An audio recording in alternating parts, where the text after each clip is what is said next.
Ratito. Buenas tardes a todos. Bueno, como estamos repitiendo, ¿verdad? Sobre el tema de los trabajos prácticos, conveniente sería dar primeramente la parte teórica y la siguiente clase, por así decirlo, presentar el trabajo práctico de las clases teóricas ya dadas, ¿verdad? Un ejemplo, diagrama de lazo de control. Un grupo determinado elige eso y la siguiente clase, hoy mismo o la próxima clase, ya puede presentar eso. Eso para que quede registrado y grabado nomás, te estoy repitiendo, Magali. Dale, profe, sí. ¿Está? Sí. Bueno, entonces vamos a presentar entonces la clase hoy, ya que no se están conectando, ¿verdad? Una cosa más, es súper, hiper importante la presentación de los trabajos prácticos. Voy a volver a repetir por segunda vez. ¿Por qué? Porque el trabajo práctico va a valer 3 puntos, pero además del puntaje, habilita como parte del laboratorio y trabajo práctico. O sea, de los 10 puntos, ustedes tienen que tener como requisito la presentación. ¿Se entiende, verdad? No es solamente el puntaje. Vamos a suponer que alguien, vamos a decirle, no presentó el trabajo práctico. Entonces, como si fuera que no presentó requisito de trabajo práctico y laboratorio. ¿Se entiende, verdad? No sé Sí, si se profe, entendió. se entiende. Vale. Sí. Es como si fuera que vos no participaste de eso, entonces no cumplís con el requisito de laboratorio y trabajo práctico. Porque hay muchos, o sea, por experiencia le digo que hay veces que la gente consiguió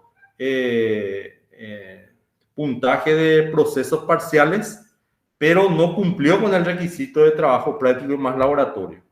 Entonces no se le pudo habilitar. ¿Se entiende? Entonces, por eso es la importancia de los laboratorios y de los trabajos prácticos. Que no sea ahora después, que no me avisaste, profe, no entendí, qué sé yo. Eso le vuelvo a recalcar. Generalmente todas estas explicaciones yo doy a comienzo, a inicios de la clase, ¿verdad? ¿Cuáles son los requerimientos, verdad? Pero como este grupo yo no pude iniciar desde el comienzo, entonces no está de más, ¿verdad? Recalcarles eso. ¿Se entiende, verdad? No es tampoco muy complicado. Inclusive, hoy estaba planificando mostrarles más o menos los trabajos prácticos, tipo cómo tendría que ser, ¿verdad? Para que no haya confusión, reforzar un poco lo que la clase pasada ya mencionamos. ¿Se entiende, verdad? Se entiende, profe. Bueno, perfecto. Bueno, vamos a iniciar entonces con nuestra clase de hoy.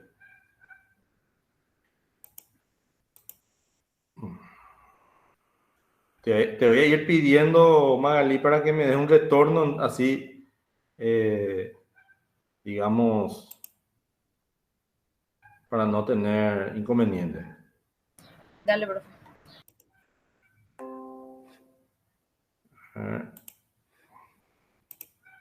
Este es nuestro. No sé si ahí estás viendo ya Se ve, profe, la la presentación. presentación, Sí. ¿sí? Dice medición de presión, capítulo, bueno, en realidad está un poco mal acá, pero la siguiente unidad que viene es la unidad de medición de presión. ¿Sí? La medición de presión, todos sabemos que se refiere, ¿verdad?, a la fuerza por la unidad de área, o sea, la fuerza que se ejerce por una unidad de área, ya sea metro cuadrado, centímetro cuadrado, la unidad de medida que sea. Y estos son reconocidos por ustedes, que es la presión atmosférica, la presión relativa y la presión absoluta, ¿verdad? La presión atmosférica refiere, ¿verdad?, es la ejercida por la atmósfera terrestre medida en barómetros. Generalmente es 760 milímetros de mercurio. La presión relativa es la presión medida en relación a la presión atmosférica. O sea, toda presión que vos quieras medir es relativa a la presión atmosférica. Y la absoluta, voy a ocultar esto, y la absoluta es la suma de la presión relativa y la atmosférica. ¿Cómo? A ver un poco. Tenemos otros conceptos muy importantes porque después vamos a hacer referencia a esto, que es la presión diferencial. ¿Qué es la presión diferencial? Por eso es que ponemos estos conceptos al inicio para que podamos después referirnos a estos conceptos. La presión diferencial es la diferencia entre dos presiones, siendo representada por un símbolo, por el símbolo delta P. O sea que, por ejemplo, sobre una tubería nosotros tenemos, ¿verdad? Y tenemos, por un tanque, por así decirlo, entonces tenemos dos presiones. Entonces, la presión diferencial es la diferencia de presión entre dos puntos, ¿verdad? Por eso pone el ejemplo para medir caudal, nivel, presión, etc. La presión estática. ¿A qué se refiere presión estática? Dice, es el peso ejercido por un líquido en reposo o que está fluyendo perpendicular a la tomada de impulso por unidad de área ejercida. O sea que acá da como dos ejemplos, ¿verdad? En un tanque, en un reservorio, ¿verdad? Es generalmente lo que sea una presión estática, ¿verdad? Entonces, si uno tiene un reservorio abajo mismo, ¿verdad? Un líquido en reposo, entonces ahí abajo mismo se va a tener, o en cualquier punto, se va a tener la presión estática. Y también pone como ejemplo si un líquido fluye en forma perpendicular a la tomada ejercida por una unidad de área. La presión dinámica o cinemática es la presión ejercida por un fluido en movimiento. Es medida haciendo la tomada de impulso de tal forma que recibe el impacto del caudal. ¿Sí? Vamos a ver más adelante esto con una grafiquita, se va a poder entender mejor, pero es súper fácil, además para ustedes ya es un repaso.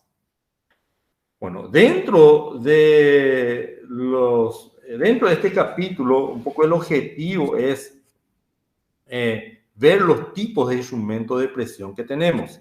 En ese sentido tenemos los tubos tipo de Bourdon, ¿verdad? Y otra vez, este tipo se clasifica como tienes tres tipos, ¿verdad? El tipo C que vemos en esta grafiquita, el tipo espiral, ¿verdad? Que es el medio, y el tipo helicoidal, ¿verdad? El más clásico es el tipo C. Vamos a mirar un poco, acá tenemos una foto, ¿verdad? De cómo es la presión, ¿verdad? Conectada a una cañería, fíjense. Y vamos a ver acá en un esquema. Voy a explicar acá. ¿Cómo funciona este? Y sencillamente acá tenemos una membrana. Este está llena de líquido, un aceite incomprensible, ¿verdad? Que no se puede comprimir, ¿verdad? El líquido. De tal manera que pueda hacer la presión ejercida, ¿verdad? Pueda ser transmitida por el líquido y al ser transmitido acá en este punto pueda moverse. Fíjense que este tipo C está en voladizo, por así decirlo. Al moverse este punto, ¿verdad? Acá vemos un sistema de engranaje, entonces se mueve este punto y también se mueve este engranaje que está acá haciendo mover esta ruedita tipo engranaje. Cuando se mueve esto, ¿qué pasa ahí con esta palanca, con esta aguja? Se mueve también para la izquierda o para la derecha, ¿verdad? Vamos a suponer que acá está la posición 0 y este está ya en el medio, o sea, 50% de su escala. ¿Se entiende? Entonces es muy sencillo a este tipo de instrumento, es que se le llama también instrumento tipo discreto, ¿verdad? Y así como está acá, ¿verdad? Este instrumento solamente es indicativo. Fíjense, acá la aguja te muestra visualmente y esto no transmite ninguna señal electrónica ni una señal eléctrica para el controlador. Más adelante vamos a ver los tipos de de medidores que hacen eso. El tipo espiral es algo parecido también, ¿verdad? Misma cosa, solamente que en vez de que tenga este engranaje, tiene el espiral, ¿verdad? Entonces, el líquido que está acá, incompresible, hace fuerza de tal manera que mueva este punto, ¿verdad? Y al moverse este punto, lo que hace que se mueva esta aguja, ¿verdad? Y el tipo helicoidal tenemos acá, justamente como su forma lo muestra, ¿verdad?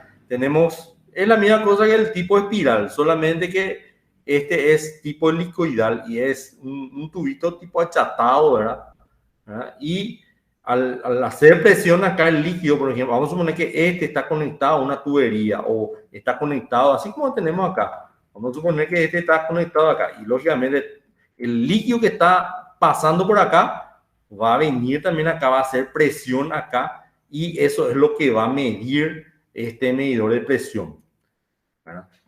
Y la misma cosa, entonces el objetivo es con la presión, tipo que hace un encurvamiento así y hace mover este punto y el objetivo es que se mueva esta aguja y ahí hace la marcación.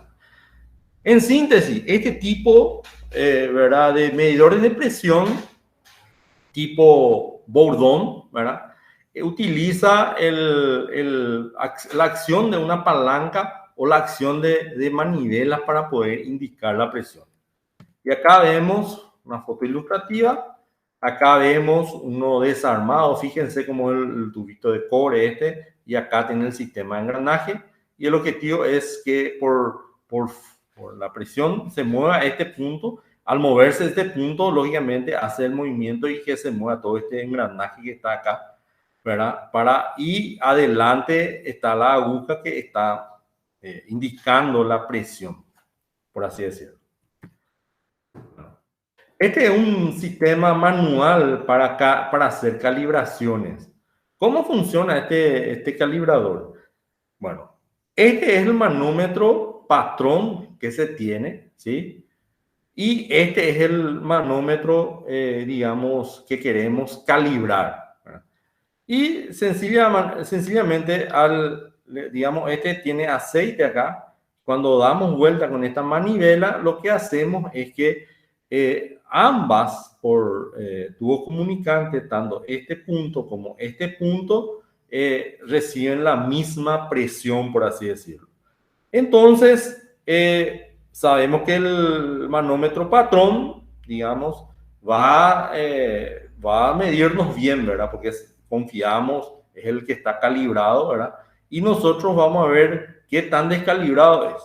Y hay manómetros que se pueden ajustar, cambiar acá, está dañado y, digamos, se puede ajustar su calibración.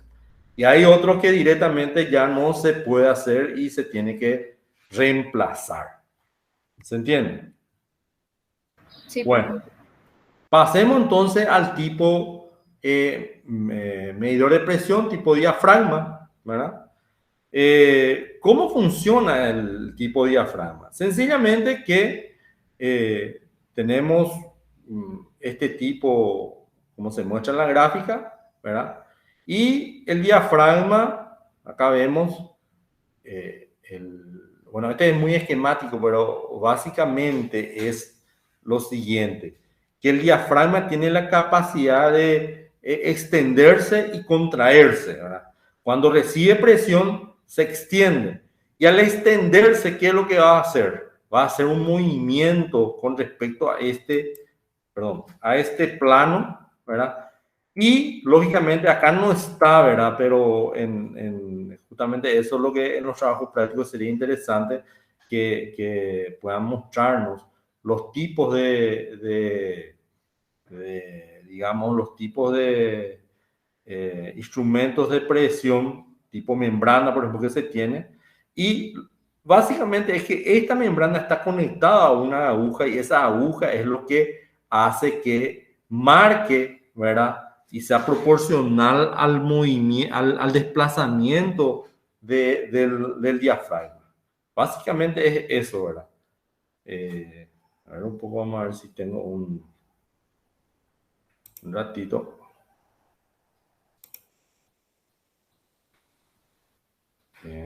Por acá tenía un ejemplo. A ver. Membrana.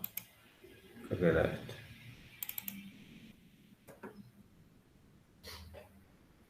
Un videito. No sé si se está viendo. Los manómetros de membrana son los Sí, adecuados profesor. cuando los manómetros de tubo Burdon llegan al límite de sus características técnicas. Un ratito. Se ve, ¿verdad? Sí, sí se ve, profe. ¿Se ve? Bueno, vamos a mirar este pequeño para saber cómo es. En los manómetros de membrana, la presión se transmite a un tirante a través de una membrana ondulada. Este tirante transmite la presión al mecanismo de la aguja. Los manómetros de membrana son los idóneos, por ejemplo, para la medición de bajas presiones. La gran superficie de la membrana permite usarlos en aplicaciones a partir de 16 milibars. Por el contrario, en los manómetros de tubo Burdon, los rangos de medición comienzan a partir de 600 milibars. Los manómetros de membrana ofrecen una buena protección en caso de sobrepresiones, debido a que la membrana puede apoyarse contra la brida superior. Vale, un video cortito, creo que se entiende lo que estábamos ilustrando, ¿verdad? Acá se tiene la membrana, por la membrana está conectado, ¿verdad? Un mecanismo, y ese mecanismo se hace un movimiento y eso es leído acá cuando se mueve con el movimiento del agua. Muy sencillito, ¿verdad? Pero ayuda para poder entender, ¿verdad?, lo que estábamos diciendo. Bueno. Continuamos entonces. ¿Se entendió entonces cómo funciona el tipo membrana, verdad? Sí, profe, se entendió. Bueno, digamos entonces. Tenemos el tipo fuelle y el tipo fuelle es muy parecido al de membrana, solamente que justamente tenemos el fuelle propiamente dicho, ¿verdad? Acá tenemos un disco sólido. Ese disco está conectado a un resorte y entra la presión, ¿verdad? Acá. Y el fuelle, lógicamente, digamos, se expande, ¿verdad? Y al expandirse, esta barra conectada con la aguja marcadora, lógicamente va a desplazarse a la izquierda. Y es así como va a ser la medición de presión. Es muy, muy sencillo también. Después tenemos los tipos de columna de líquido, ¿verdad? Nosotros sabemos que tenemos una columna de líquido cuando la presión 1 es igual a la presión 2, por ejemplo, esto va a estar, digamos, indicando en la misma línea, ¿verdad? Lo que acá generalmente se hace es de dos maneras, ¿verdad? Vamos a suponer que esto está conectado, o sea, este está arreglado, por así decirlo, y este se conecta a la presión que nosotros queremos medir, ¿verdad? Entonces, lo que desplazó, esta altura, ¿verdad? Es lo que desplazó esta presión 1. Y eso es indicado acá, ¿sí? Está nomás muy esquemático así, pero en la realidad ocurre eso. No sé si se puede entender lo que menciono. Sí, profe, se entiende. ¿Se entiende, verdad? Sí. Entonces, una es la presión, digamos, que va a ir conectado a la cañería, va a ir conectado al estanque, ¿verdad? Entonces, cuando, digamos, el desplazamiento que hace, ¿verdad? La presión 1 va a ser H, ¿verdad? ¿Cierto? Y ese H está arreglado acá y es leído entonces, de una manera. Después tenemos otros tipos, ¿verdad? Tipo tubo inclinado, tipo reservorio, etcétera, etcétera. ¿Vale? Así que nosotros, este mismo esquema es lo que se utiliza, por ejemplo, para hacer los movimientos de los gatos hidráulicos, ¿verdad? Cuando queremos alzar el auto para cambiar la rueda, por ejemplo, ¿verdad? Este es el mismo sistema, ¿verdad? Nada más que acá se utiliza como medición. Y acá, por ejemplo, vamos a suponer que la presión 2 sea la presión a la que uno, digamos, que está conectando a un tanque, ¿verdad? Entonces, el desplazamiento que va a hacer la presión 2 va a estar marcado acá en este tubo. Y este tubo es lo que va a estar arreglado, por así decirlo, y te va a hacer una marcación visual de cuánto es la presión acá del tanque o de la cañería. Misma cosa, nada más que este es el tubito acá es inclinado y acá está recto, ¿verdad? Fíjense, esa es la única diferencia entre este esquema y este esquema. Fíjense, acá está arreglado y acá va a estar indicado, ¿verdad? Lo que desplace el líquido, acá, lo que sube acá va a ser igual a la presión 2, ¿verdad? ¿Se entiende? Sí, profe. Bueno, vamos a mirar un poco así, no tengo un videito de esto para poder hacer un refuerzo. Un poco. Acá tenemos uno de bordón. Vamos a mirar un poco acá.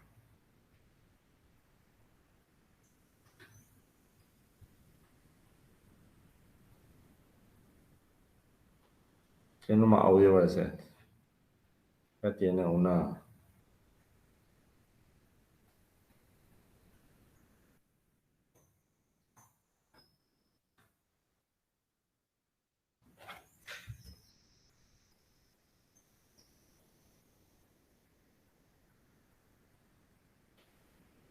Bueno, muestra las partes, ¿verdad? Las agujas.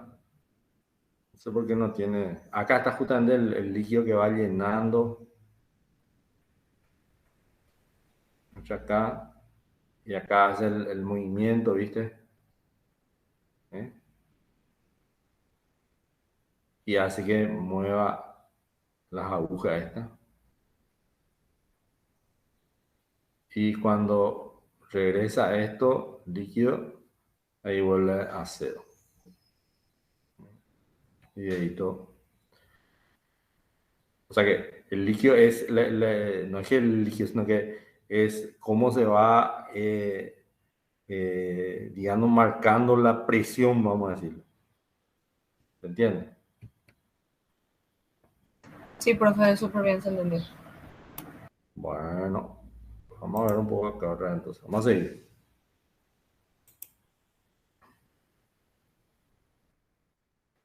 Un ratito si me esperan. Un ratito.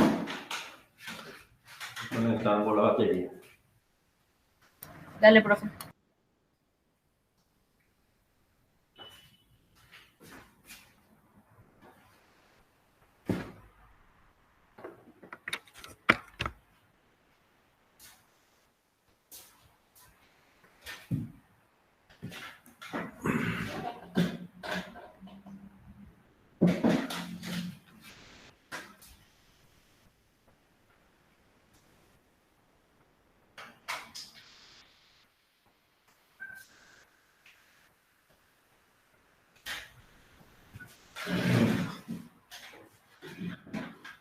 Volvemos entonces.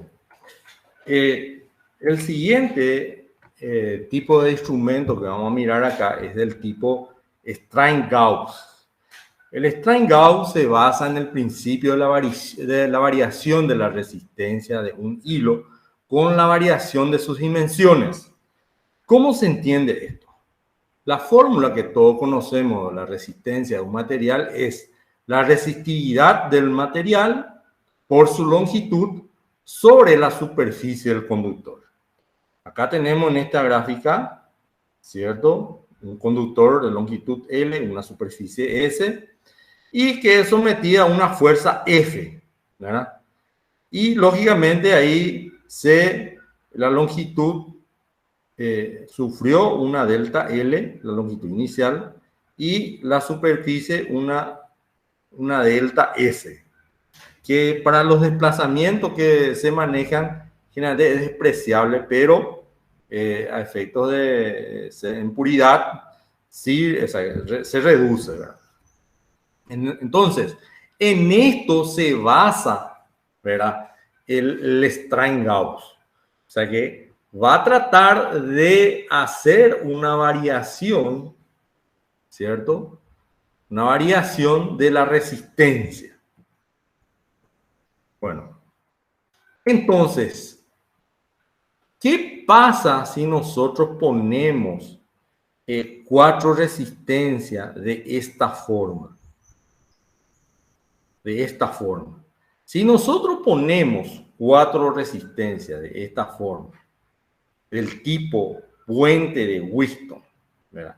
Y hacemos variar una de las resistencias por efecto de la presión, ¿verdad? ¿Qué es lo que va a ocurrir?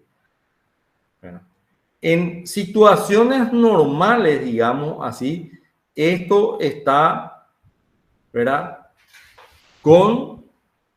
Está balanceado, se dice, o sea, tiene la misma corriente y, ¿verdad? Y si medimos acá un voltaje, digamos, no va a pasar absolutamente nada.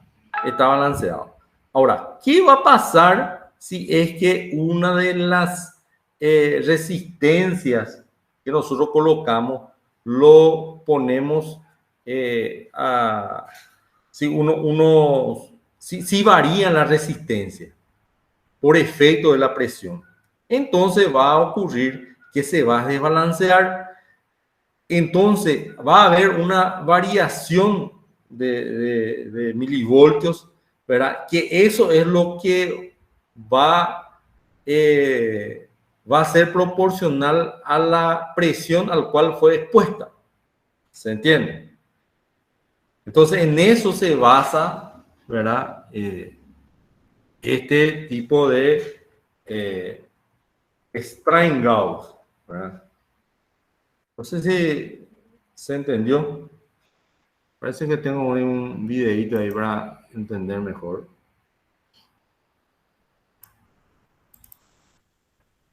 In this media, you will learn about the measurement of pressure using below gauge. The device consists of the following parts. Inlet A, where the unknown pressure is applied. Pillows made of brass or phosphor bronze. No, este no es. Spring arrangement. Connecting link. Un ratito.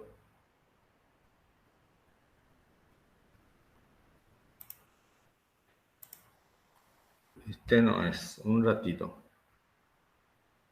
Membrana de ahí.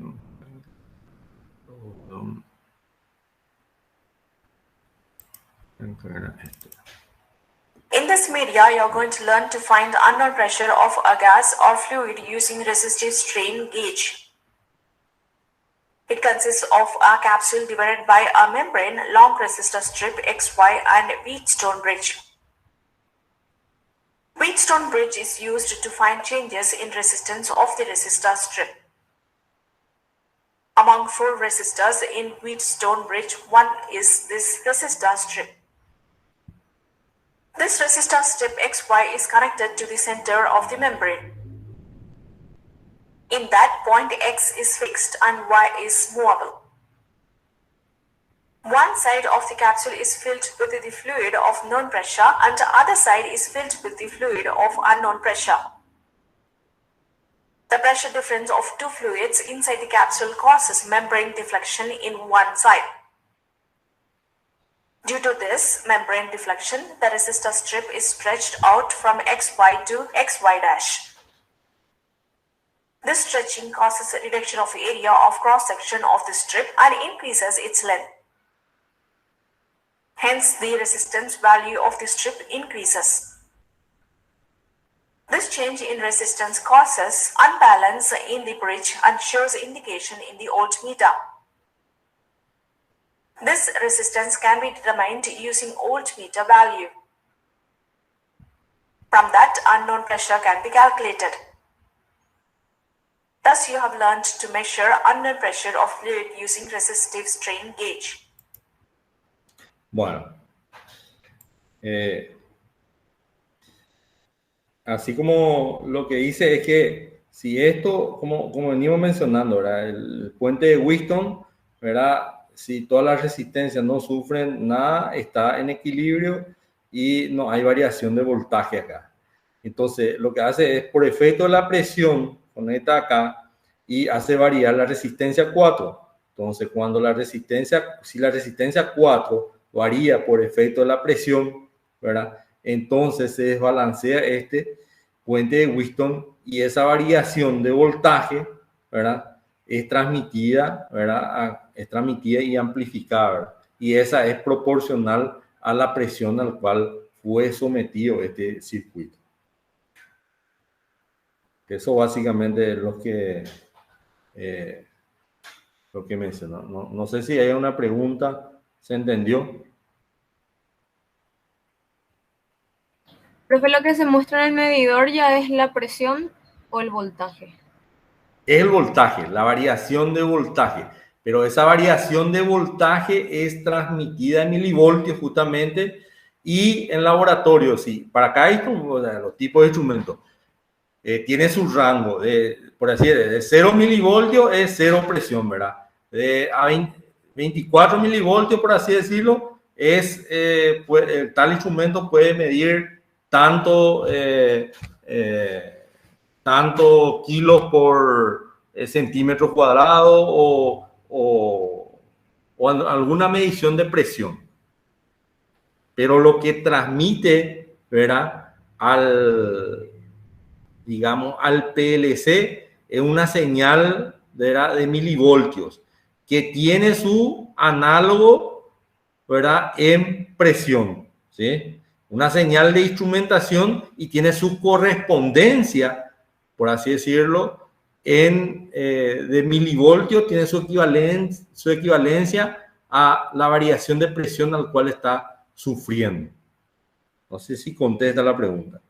Sí, profe, ya entendí.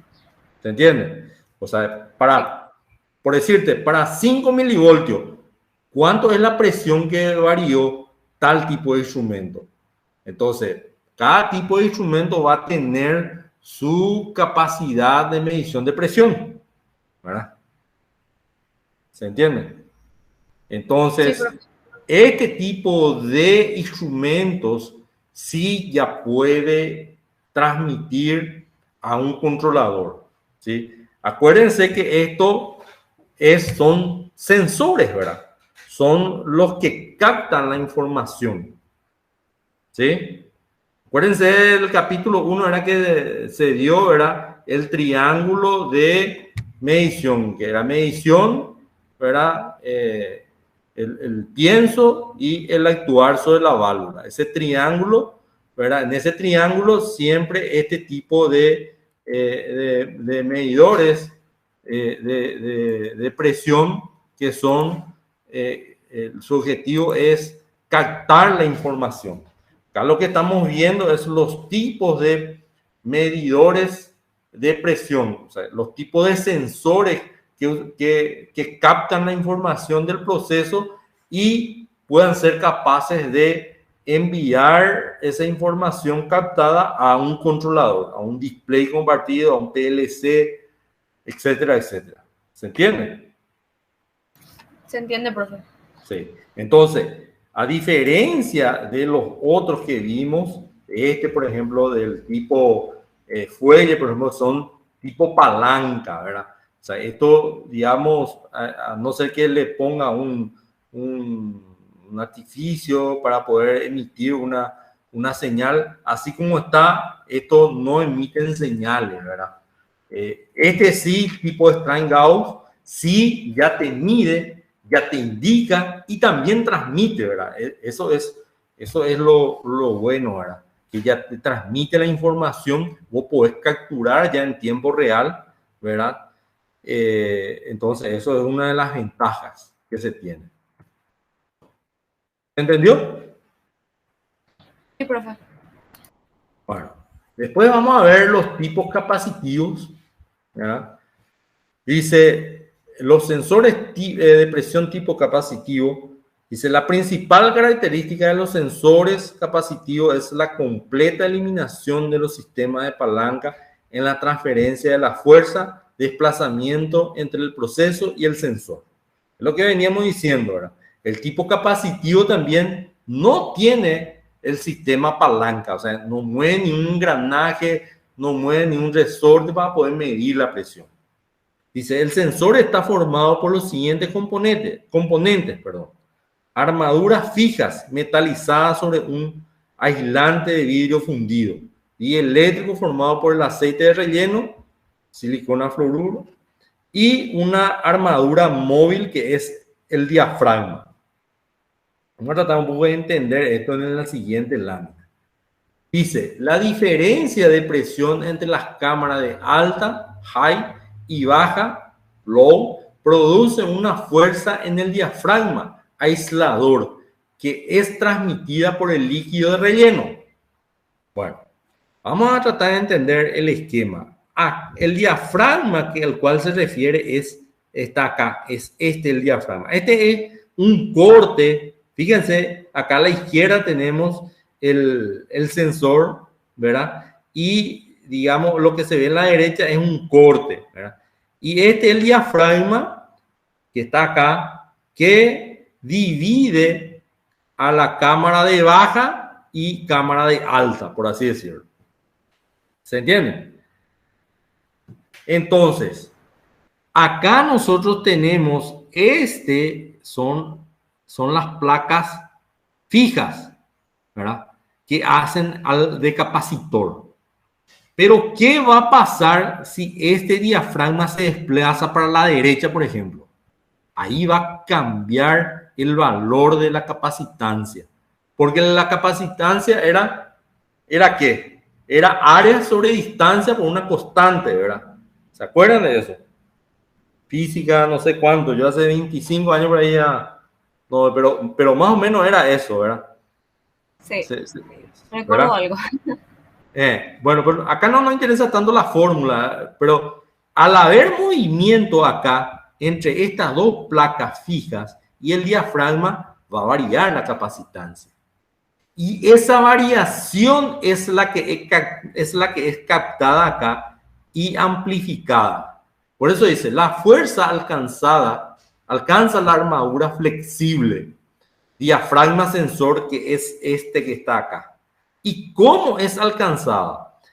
Viene esto que se ve acá, es diafragma aislador, es lo que entra en contacto con el fluido. Ahora, ¿cómo es que esto transfiere a este diafragmita que está acá, que es ¿verdad? Su fuerza? Y esto está lleno de un aceite. Por acá tiene que estar fluido, ¿verdad? Incompresible. No se comprime el fluido, pero puede transmitir la fuerza o la presión. Entonces, si esto recibe una presión, el líquido que está acá, ¿verdad? Va a transmitir eso y va a hacer movimiento sobre este diafragma. ¿Sí? O sea, este diafragma sensor. ¿Se entiende? Y al haber movimiento, cambia el valor de la capacitancia. O sea, hay variación de la cámara que dice cámara alta es esta parte, toda esta cámara es alta, y la cámara baja. Se produce una fuerza en el diafragma aislador que es transmitida por el líquido de relleno. Y el líquido de relleno es acá, acá lo nos indica el fluido, que está para este lado del diafragma y para este lado también, que está acá. ¿Se entiende? Entonces, la fuerza alcanza la armadura flexible, diafragma sensor, que es provocando su deformación, alterando, por tanto, el valor de las capacitancias formadas por las armaduras fijas y la armadura móvil.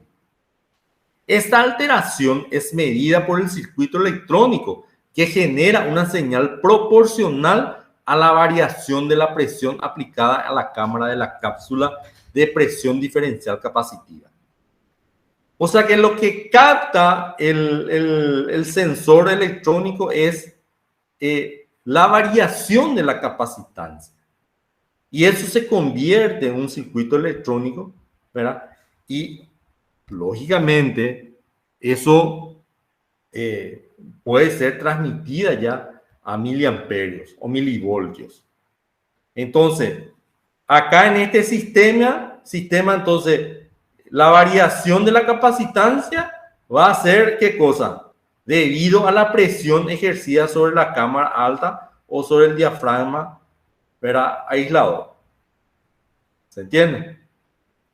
Entonces, esa variación de capacitancia entre la cámara alta y la cámara baja es lo que es captada por un circuito electrónico, de tal manera que esto sí pueda ser transmitida ¿a quién? Si este es un sensor, ¿a quién le va a transmitir? Al ente que piensa. ¿Y el ente que piensa quién es? Un controlador. ¿Entienden? Que vimos la clase pasada justamente. Y es así como funciona este tipo de sensor capacitivo. Acá ya digamos, el esquema electrónico, ¿verdad? Que no vamos nosotros a entrar en ¿verdad? Pero si uno empieza a leer, a ver la parte electrónica, es eso, ¿verdad? Bueno, acá justamente tenemos una foto de un sensor. Este es una vista desde arriba, ¿verdad? Del sensor capacitivo, ¿verdad? Al sensor capacitivo, fíjense, le llegan dos caños. ¿Por qué le llegan dos presiones? ¿Verdad? Le llega dos presiones justamente porque acá, esta es una cañería de vapor. ¿Por qué digo que es una cañería de vapor? Que tiene un revestimiento, ¿verdad? Para, digamos, un aislante térmico, ¿verdad? Y acá tenemos dos bridas y en el medio tenemos una placa orificio. Y la placa orificio tiene un agujero. Entonces, digamos, este cañito de acá capta antes de la placa orificio. Y este cañito de acá capta la información después. O sea que hay dos presiones que le llegan acá. Una presión baja y una presión alta. Que es lo que acá estábamos mencionando, ¿verdad? Le puede llegar por acá una presión baja y una presión alta. Y lógicamente va a haber una diferencia de presión. Y esa diferencia de presión lo que va a captar, y en clases posteriores ya vamos a ver que vos podés saber ya el caudal que pasa por esta cañería. ¿Por qué? Porque se demuestra por una fórmula matemática que sale de la física que el caudal es proporcional a la diferencia de presión, ¿verdad? Entre dos puntos. Entonces, de manera que este transmisor, este sensor, te puede transmitir la presión, ¿verdad? La diferencia de presión, y también al mismo tiempo te puede mostrar, ¿qué cosa? El caudal. Y tiene acá, bueno, no vemos nomás acá la foto, pero se tiene acá, digamos, un display donde te muestra la diferencia de presión en tiempo real y también te muestra el caudal que está pasando por esta cañería. Entonces, digamos, acá este tipo capacitivo sirve también para hacer mediciones de caudal. También tiene para hacer medidores de presión o caudal. Y ahí viene, por ejemplo, una pregunta esa. Si esto es expuesto nada más que a la presión atmosférica, entonces, y vos lo exponés a esto, ¿a qué cosa? Por ejemplo, qué sé yo, un estanque, por ejemplo, y lo conectás, lo sacás y lo conectás a esta parte que sienta la presión de la columna de líquido que está en el estanque. Entonces, ¿qué vas a medir? Vas a medir el nivel y vas a medir la presión. Primero vas a medir la presión, ¿verdad? En un punto dado del estanque. Y como la presión está relacionado con el nivel, sabiendo, ¿verdad?, el peso específico del líquido que está en el estanque, entonces va a medir el nivel de tanque que vos, el nivel de líquido que vos tenés en el estanque. Y si uno mide el nivel de líquido que está en el estanque, ¿verdad?, en un tanque cilíndrico también, entonces, ¿qué puede medir ahí? Puede medir el volumen. Y si yo mido el volumen del líquido, también ya puedo tener el peso o la masa o en toneladas lo que vos estás produciendo. O sea, podés tener la información en litros y en peso. ¿Se entiende? ¿Por qué les digo eso? Ya adelanto ya luego acá. Porque estos son los instrumentos que sirven para hacer, por ejemplo, balanza de material. La clase pasada yo les mostré el balance de flujo, por ejemplo. ¿Cierto? Es una de las herramientas que se tiene, pesando lo que vos producís. Este es otro herramienta que vos podés utilizar para hacer ese tipo de cosas. O sea, vos medís en toneladas, en volumen, en litros y en peso también lo que vos vas produciendo. ¿Se entiende? ¿O no se entiende? Sí, se entiende. ¿Me van siguiendo? Sí. Por eso la importancia, no sé si se conectaron más gente ahora. O estamos apenas 2 personas, 3 personas. Así que estamos 3 nomás.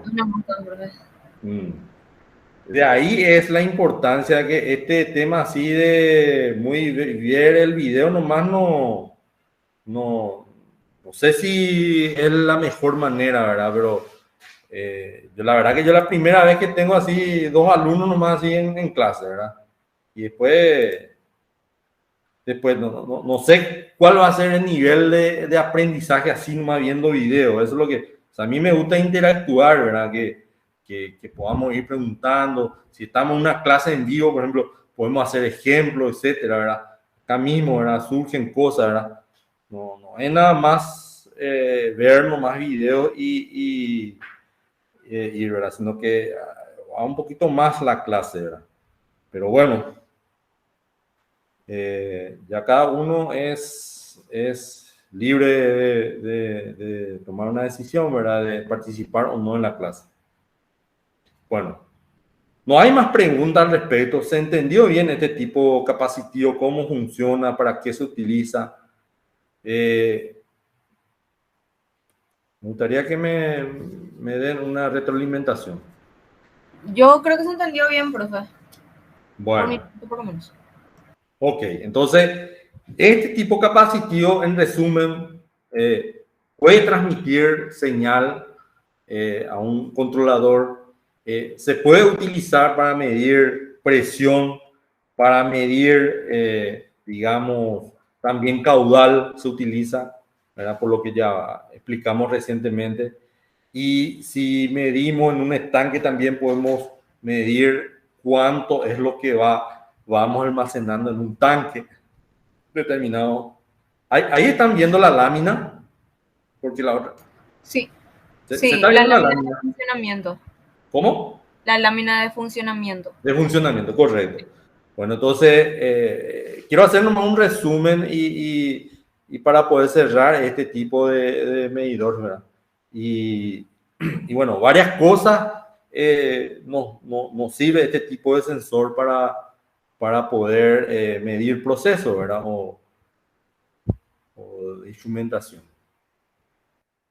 Bueno, seguimos entonces, vamos a explicar el siguiente para poder entender. El tipo piezoeléctrico.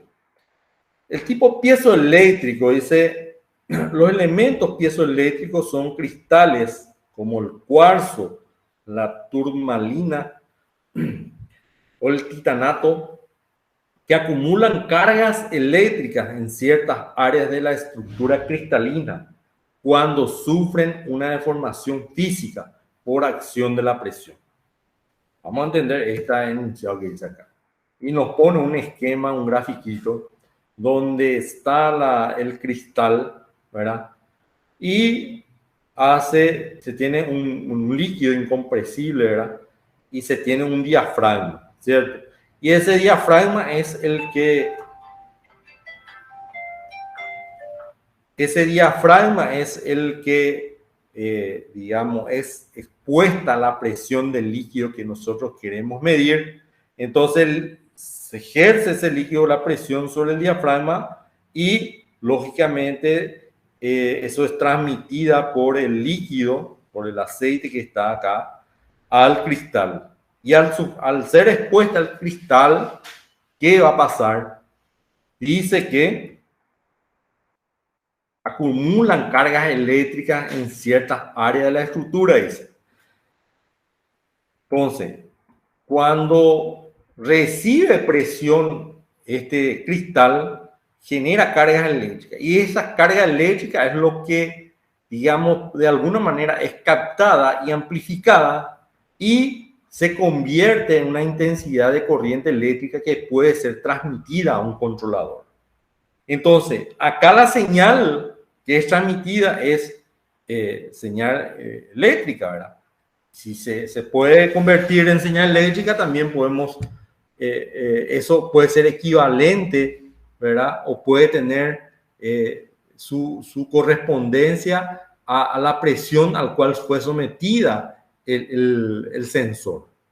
¿Se entiende? Entonces, de manera que acá, tanto miliamperes, por así decirlo, corresponde a tanta presión, por así decirlo. O sea, emitió de 4 a 20 miliamperes, por así decirlo. 10 miliamperes corresponde a 2 kilos por centímetro cuadrado de presión, por así decirlo, un ejemplo. Eso es lo que nos está mencionando al principio. Son elementos pequeños y de construcción robusta. Su señal de respuesta es lineal con la variación de la presión. Son capaces de proveer señales de altísimas frecuencias de millones de ciclos por segundo.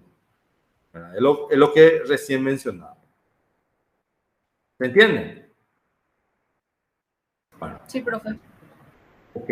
Dado esto, dicho esto, el tipo piezoeléctrico, venimos entonces sobre los sensores de silicio resonante. Dice, consiste en una cápsula de silicio colocado estratégicamente en un diafragma, utilizando el diferencial de presión para vibrar en mayor o menor medida, o menor intensidad, perdón, a fin de que esa frecuencia sea proporcional a la presión aplicada. Vamos a ver el esquema que es utilizado. Tenemos entonces acá nuestro sensor de silicio resonante, ¿verdad? Que es colocado estratégicamente dentro de un diafragma de silicio. Entonces, ¿qué es lo que capta estos sensores de silicio? Dice acá.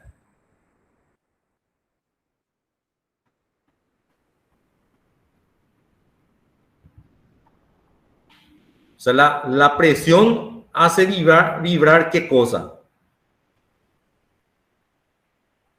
Hace como vibrar esto, ¿verdad? Y esa vibración es captada por él, ¿verdad? ¿Es captada por quién? Por la cápsula de silicio. ¿Sí? Entonces, eso produce una frecuencia. Y esa frecuencia es lo que es de alguna manera amplificada y puede ser convertida en una señal de instrumentación, de tal manera que esa señal de instrumentación pueda ser proporcional a la presión aplicada. ¿Se entiende? Entonces, este es otro de los, digamos, instrumentos de medición que tenemos que puede emitir una señal de instrumentación a un controlador. Entonces, en resumen, tenemos el piezoeléctrico, tenemos los sensores de tipo silicio, ¿verdad? Resonante, tenemos el tipo capacitivo, tenemos el tipo resistivo de Strain-Gauss. Son sensores que emiten una señal a un controlador, ¿verdad? A diferencia de los tipos de manómetro de columna de líquido, de fuelle, membrana o diafragma, y el tipo de tubo de Bourdon, que son de tipo de desplazamiento o de palanca, como le dicen, que no transmiten, ¿verdad? A menos que le ponga un artificio, a un tipo de elemento que pueda ese movimiento captar y enviar la información, que también se suele hacer. Un sensor inductivo, por ejemplo, que es de posición, ¿verdad? Se suele poner para enviar tipo un fin de carrera, una cosa así. Bueno, entonces con esto estamos terminando los medidores de presión. No sé si hay alguna consulta al respecto. Por mi parte no, profe. ¿Está todo claro? Sí, está todo claro. Bueno, ratito, entonces vamos a dejar de presentarte un rato y vamos a ver un poco algo. A ver. Voy a abrir esto.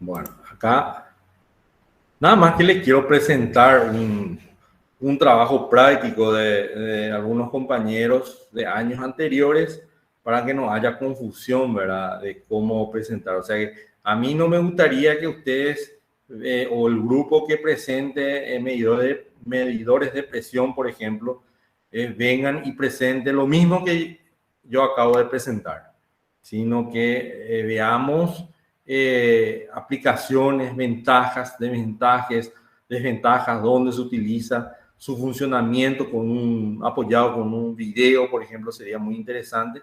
Entonces, profe, creo que sí. nos estás presentando. ¿Cómo? ¿Nos estás presentando? Sí, ahora voy a presentar. Dale. Ahora voy a presentar. Ahí está. Ahí sí. Sí, profe, ahí sí. ¿Ahí están viendo? Sí. Por ejemplo, Sí. este alumno presentó en dos grupos, ¿verdad? Como estábamos diciendo, lo clasificó en elástico y electromecánico y electrónico, ¿verdad? Así como estábamos mencionando, ¿verdad? Después, el tipo de bordón, ¿verdad? Apoyado ya con un videíto acá y fue explicando él mismo, ¿verdad? O el grupo fue explicando. ¿Se entiende? Después el funcionamiento, explica cómo funciona ahí, ¿verdad? Con un videíto apoyado, ¿se entiende? Bueno, acá puso la clasificación, las aplicaciones, ¿verdad? Dónde se aplica, las ventajas que tiene este tipo de cosas y las desventajas también, ¿verdad? Y ahí pasa al siguiente tema. Más o menos este esquema debería ser para cada uno digamos, de los instrumentos, ¿verdad? ¿Se entiende? Sí, profe, se entiende. Ok, entonces, por decir, el que elige medidores de presión, entonces para cada uno de los medidores de presión va mostrando así de acuerdo a lo que como yo le dije, o sea, va diciendo las aplicaciones, las ventajas y desventajas, explica otra vez el funcionamiento apoyado en un video, etcétera, etcétera. Entonces, este capítulo, por ejemplo, la próxima semana ya se podría también presentar. Vuelvo a repetir, tenemos ya entonces medidores de presión, modos de control del proceso, lazos de control, interpretación de lazos de control, neumática. Ya tenemos 4 temas que si ustedes están bien organizados, la próxima clase ya pueden presentar.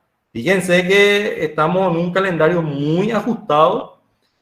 Normalmente yo antes del primer parcial ya la gente suele presentar su trabajo práctico. Entonces llegamos bien. Lo que no quiero que ocurra es que llegamos a terminar las clases y se quedan colgados, no pueden presentar sus trabajos y no puedan conseguir firma. ¿Se entiende? Eso es lo que no quiero. Entonces, no sé si Sara, estás vos acá, la delegada, no sé qué, ya tenés ya todo definido los grupos.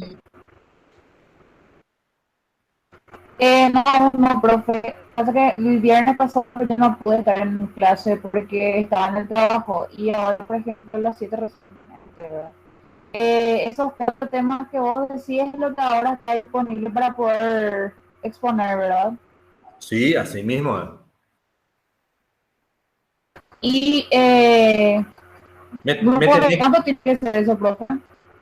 ¿Y cuántos son ustedes? La verdad que no tengo con exactitud.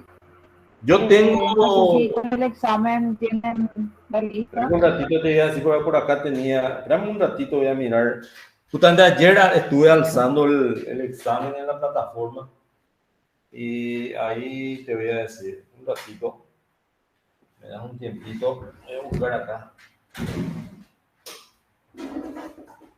De acuerdo a la planilla.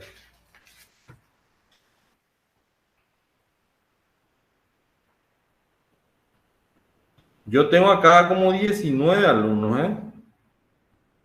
O sea, 20 en realidad, pero uno estuvo ausente en el examen. Entiendo que ese ya va a dejar. Y otro que, digamos, no. Sí, ese es el caso que tengo. Ok, ¿y cuántos grupos, profesor, iba a ir de cuántos?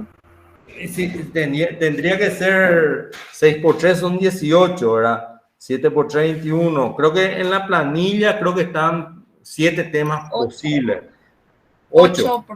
Sí. 8 por... Y tendría que ser 2 a 3 personas por grupos. ¿Se entiende? La idea es que ninguno de los compañeros se queden sin tener un grupo asignado, ¿verdad? O sea que no es el caso, ¿verdad? Pero 4 personas ya es un problema. O sea, por experiencia te digo que máximo 3.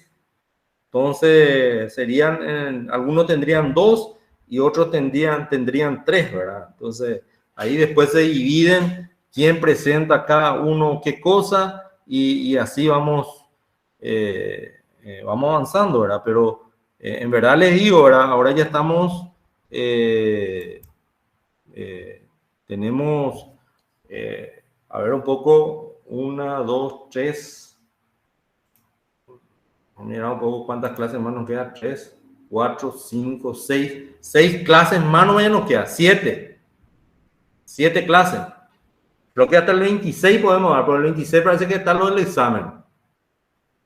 El segundo parcial. Bueno, profe. Voy a estar organizando entonces y lo voy a hablar a los compañeros para organizar un foro para los grupos. O sea que vuelvo a repetir, ¿verdad? Creo que Magali ya va a ser muy reiterativo, que al iniciar la clase estuvimos ya conversando sobre el tema, ¿verdad? Pero quiero ser reiterativo en esto, ¿verdad? Que no quiero, porque ya tengo experiencia ya en esto y después la gente se desespera, la gente no consigue, no voy a tener que recursar, dice, voy a tener que esto, y bueno, si no se cumplen los requisitos de la cátedra, no puedo yo hacer después milagro, ¿verdad? No se puede hacer milagro, ¿verdad?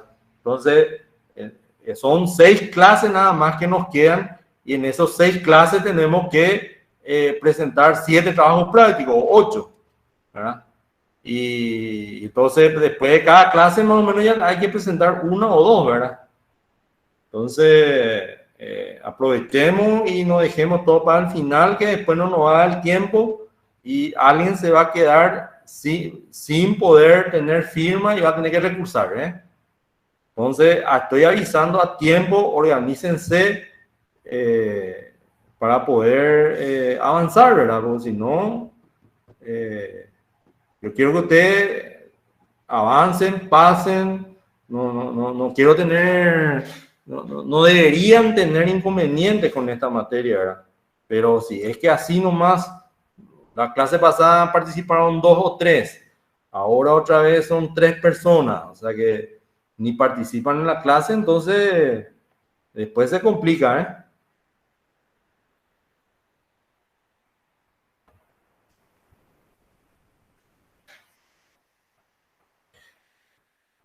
No sé si me están captando lo que les estoy diciendo, ¿eh? Sí, profe. Sí, profe, Ok. vamos a ponernos, Sí, profe. organizarnos Perfecto. ahora y te vamos a avisar. No, a mí, vamos a quedar así, Sara. Profe, Sí, me gustaría que para el lunes o martes, a más tardar, vos ya me envíes esa planilla, ¿sí? Esa planilla vos sabés dónde está, ¿verdad? Te muestro si es que sí, está en el aula. ubicás, ¿verdad? Está al final mismo. Vamos a presentar Sí, profe, rápidamente. en el fondo. Sí, sí. Ubicás, ¿verdad? Y bueno, Profe, esa planilla sí, Excel lo llenás vos o pedís que se formen los grupos y me envías el martes a más tardar así como está. ¿Sí? Gente que dale, que profe. ponga que se interesa va a figurar ahí. Y bueno, y el que no se interesa, bueno, entonces me envías así como está. Vamos a dar, ya porque son 15 días que pasó, ya son 2 meses y medio que inició la clase, entonces tenemos que organizarnos, como se dice. Entonces vos me envías el martes, a más tardar, entonces para el próximo viernes ya presenta un grupo. ¿Verdad? Entonces vamos a hacer así, porque si no, esto no camina. ¿Te Dale, parece? profe. ¿Estamos? Sí, sí. Profe, perdón si no entendí, ¿vos vas a asignar entonces el tema? No, yo sí que le estoy dando, eso es lo que Ah, vos ok, ok, ok. eso le estaba diciendo a Magalí al comienzo de la clase, ¿verdad? Yo le estoy dando oportunidad a ustedes, la planilla que, vamos a bajar la planilla, vamos a bajar. No sé si ustedes tienen la mano como para proyectar. Yo, profe, no tengo momento. No tenés. Bueno, la planilla tiene, por así decirlo, tiene, ¿cómo se dice? Tiene Yo los proyecto. temas, tiene los requisitos, tiene los grupos, tiene las fechas de presentación y tiene el puntaje que va a alcanzar cada grupo. Entonces, yo lo único que les pido es que ustedes primero elijan su grupo, por así decirlo. Sara realiza con Magali, por así decirlo. Bueno, entonces elijan ustedes el tema y se asignan, se anotan en esa planilla, ¿cierto? Y ya ponen tal fecha voy a presentar esto. Y así llenan toda esa planilla Excel y me envían. Ahí está. Perfecto. Fíjense. O sea, la columna E y la columna F es lo que ustedes deberían llenar, por así decirlo, la fecha de presentación y el nombre y apellido de cada grupo. ¿Sí? ¿Se entiende? Sí, profe. Dale, profe. Ok, esas dos cosas, el martes, vamos a dar al martes, fecha límite, y ustedes me envían después. Y de acuerdo a eso, yo ya calculo un tiempo de 20 minutos a 25 minutos, damos para presentación de trabajo práctico, y bueno, y vamos a tener que ir haciendo así, ¿verdad? Profe, este, corresponde al puntaje de 10 puntos, ¿verdad? No. Vos te uniste tarde, pero voy a volver a recalcarte. Este trabajo práctico va a valer 3 puntos. Y el de laboratorio vale 7 puntos. Laboratorio más trabajo práctico suman 10 puntos. ¿Ok? Además de Sí, eso, profe, entiendo. Y además de eso, eh, tienen sus requisitos que tienen que presentar. No es que dicen, bueno, yo total vale 3 puntos nada más y yo no voy a presentar.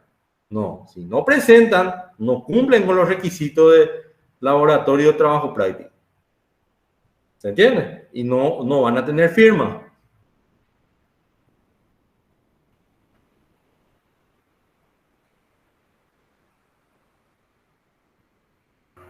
dale, profe. Ok, perfecto. Bueno, dejamos entonces acá la clase. Muchas Profe, gracias. otra Sí, consulta. sí. El laboratorio, ¿eso tenemos que organizar con Magno o cómo va a ser? Con Magno tienen que organizar. Ahora mismo, hoy, por ejemplo, que tuvieron de 4 a 6, así que damos la clase pasada. ¿O no tuvieron?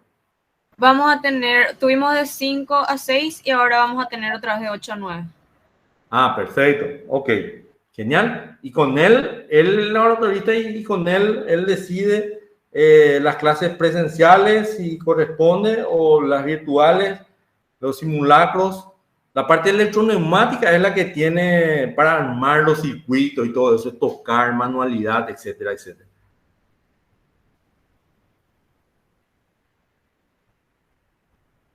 No sé si a eso te referís.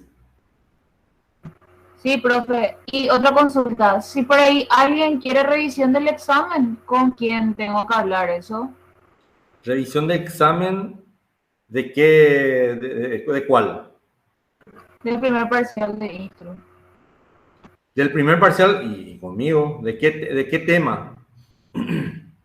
No, voy a preguntarle a los compañeros si quieren, porque hoy recién se avisó que estaban las notas, entonces tengo que preguntarle a ellos si alguien va a querer revisión. Entonces, si es que alguien quiere, entonces voy a hablar contigo. Sí, lo que vi es que, a ver, un poco la teoría, súper mal rindieron la mayoría. Hay algunos que rindieron muy bien y hay otros que parece que no estudiaron porque dejaron en blanco, por así decir. Encima que la teoría fue súper fácil porque el ingeniero Almada ha visto que copió nada más del test que ustedes ya tienen luego. O sea que, no sé, no me parece que pueda haber tanto que revisar ahí.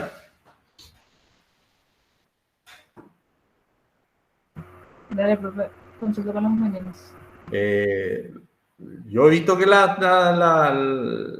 vamos a decirle la práctica laboratorial, la práctica y laboratorio, lo que salió como práctica, vamos a decirle, como ejercicio, rindieron bastante bien, o sea, tuvieron buenos puntajes. Donde rindió la mayoría mal es en la teoría, ¿verdad? Por eso es mi preocupación también, ¿verdad? Porque este grupo veo que se está dejando estar mucho, ¿eh? Y después que no se vuelva problema, ¿eh? Porque no deberían tener ese rendimiento que tuvieron en la teoría. Mira que fue súper, hiper fácil fue. O sea, la teoría por lo menos suele ser mucho más difícil, ¿eh? Y eso es lo que me preocupa. Si algo fácil no pudieron hacer, que yo veo que no estudiaron, no leyeron nomás, porque la gente dejó en blanco luego un test que está luego en el material. Entonces, pues no estudiaron nada más. O no leyeron.